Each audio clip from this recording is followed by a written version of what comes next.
घरात भाजीला काही नाही आणि काय करायचं सुचत नसेल तर बनवा ही भाजी। त्यासाठी कांदा खोबरं धणे तव्यावर भाजून घ्यायचे। कांदा छान काळसर रंगापर्यंत भाजायचं, त्याने भाजीला कलर छान येतो। थोडीशी कोथिंबीर अद्रक लसूण टाकून हे सगळं मिक्सरला पाणी टाकून छान बारीक असं वाटून घ्यायचं।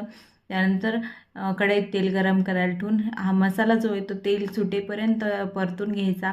मसाल्याला तेल सुटल्यानंतर यात सुके मसाले ॲड करायचे। सुक्या मसाल्यामध्ये लाल मिरची पावडर, गरम मसाला, अंबारी मसाला आणि थोडीशी हळद टाकून हे मसाला पण थोडा 1 मिनिटभर तेलात परतून घ्यायचा।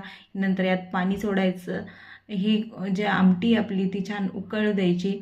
आमटी उकळते तोपर्यंत बेसन पीठ भिजवायला घ्यायचं। बेसन पिठात थोडीशी हळद, तिखट, मीठ टाकून हे बेसन पीठ आहे ते आपण जसं भज्यासाठी भिजवतो ना तसं भिजवायचं आणि आमटी छान उकळल्यानंतर त्यात हे वडे सोडायचे।